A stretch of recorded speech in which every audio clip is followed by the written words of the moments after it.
the next thing we need to do is mark our pattern pieces, and this is done with our tracing paper and tracing wheel. So generally for most markings, we transfer them to the wrong side of the fabric, and this is because when we're sewing, that's the side that we see. We're typically not sewing on the right side of the fabric.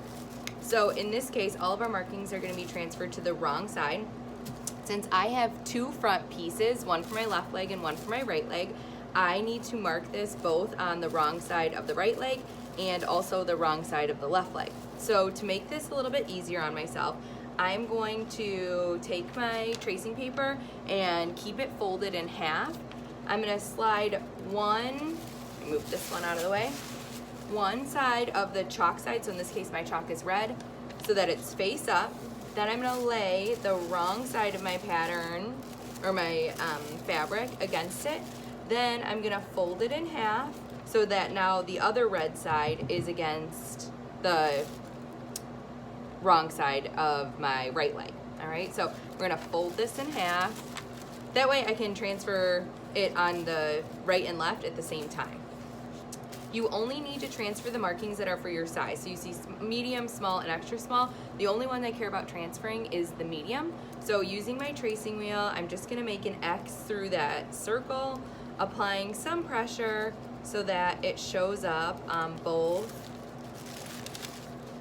this side and this side. So I've transferred that marking. I'm gonna go down. These are gonna help us put on our pockets when we're sewing on that step. So fold it in half again so that the red is against both the right leg and the left leg, and I'm marking it. Okay, check for any other markings. I'm looking for symbols, circles, squares, or triangles, not your notches because we already cut those out. If you forgot to cut a notch, you can go back and mark it with your tracing paper and tracing wheel. I think that's it for our front piece. And for our back piece, again, you have a right and a left leg, so you have two back pieces. And we're gonna transfer, again, these small circles, which will help us put on our pocket. So if you have a pin in the way, you can just take it out. Chalk side goes against the wrong side. Fold your paper in half. And chalk side is going against this wrong side. And then you're gonna make an X again through that dot. That's gonna help us line up our pocket piece. Scooch down, or up in this case, closer to the top. And you are going to do another X in the marking. The last piece we need to mark is our pocket, which we have two dots again. So again, using your tracing paper, slide your chalk side against your wrong side, fold it in half, and then transfer those dots.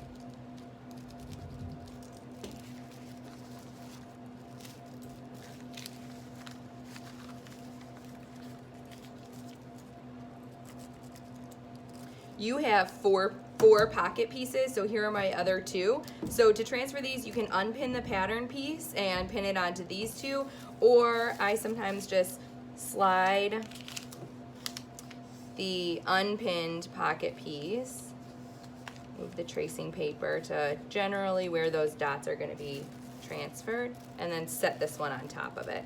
You just need to make sure, be careful that you match it up, because we do need to have these dots lined up so that our pocket ends up in the right spot when we're sewing it on.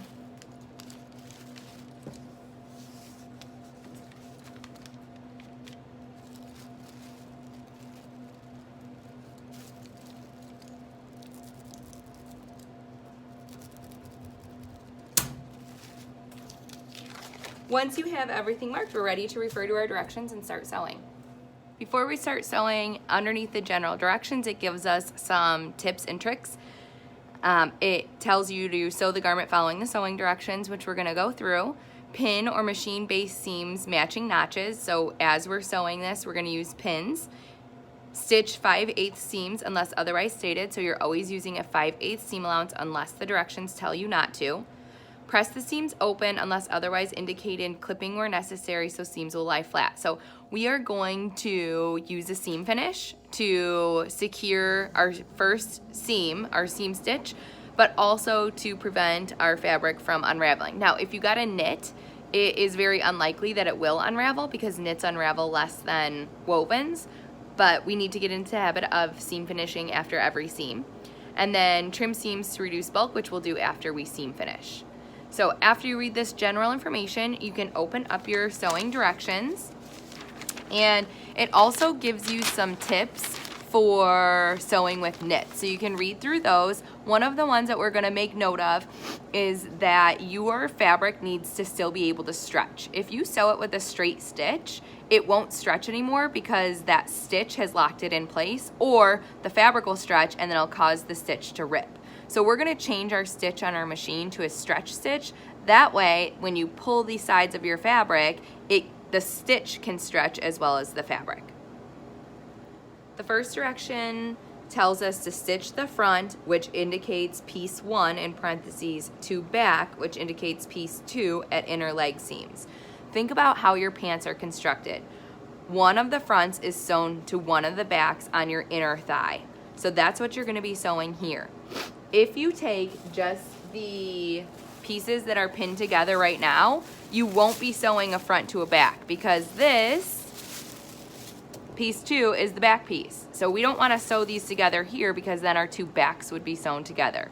So at this point, we're using pieces 1 and 2. You can go ahead and unpin the tissue paper.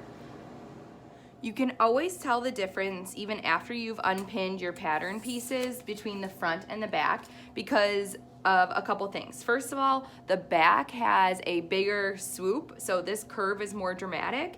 This means that that's your back. You have a butt in the back of your body, so the curve has to be more dramatic to fit around it, versus the front, which isn't as dramatic, okay?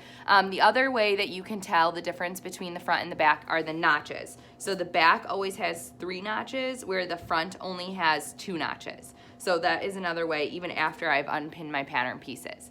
So going off of the directions for step 1, which told us to pin stitch front to back at inner leg seams, we are going to separate these 2 pieces that we cut out together. So I'm going to use one front, and I am going to choose the back that will work with the front. So this would be my left leg. I'm going to set the other back aside. So here I have one front facing up with right side, because we're gonna pin this right sides together, okay? So printed side up, and then I'm gonna take one back and match it up. Now, you're probably thinking like, these don't match up at all. Like, how am I supposed to pin this when these are 2 different sizes? They're supposed to be 2 different sizes because you cut them from 2 different pattern pieces. So when you are pinning this up, you are not paying attention to up here, because if you look at the directions, you aren't sewing up there, okay? You're only sewing this inner leg seam. So you're gonna start matching from the bottom of the swoop all the way down to the ankle, which is right here, okay? So you're gonna match up these corners and put a pin in so that it goes perpendicular to your stitching line. We're stitching down here, so going perpendicular, you can sew over your pin. Now you have your notches, so those should also match up on your inner leg seam. So make sure your notches match up, and then continue to match up your edges. If you sew slightly off, you've now just changed the size, which is not only gonna maybe not fit you, but also when we sew other pieces to this, like our cuffs and our waistband, they could not match up now because you made this a different size. So make sure that your edges of your fabric are lined up.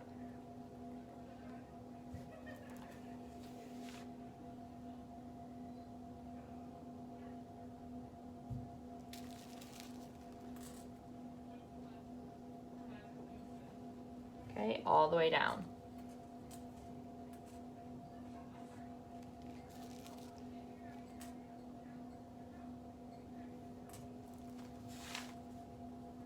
And then your bottoms should match up. We're not sewing across the bottom because then you wouldn't be able to get your foot in there, but we are sewing to the bottom.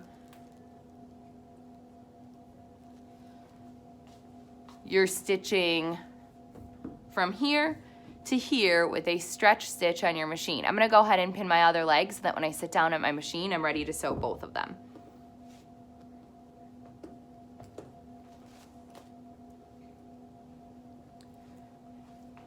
Pattern printed side up.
Just to reiterate, you don't care about matching up the top because you're not sewing up there. You don't care about matching up this other side. You're not sewing your outside seam.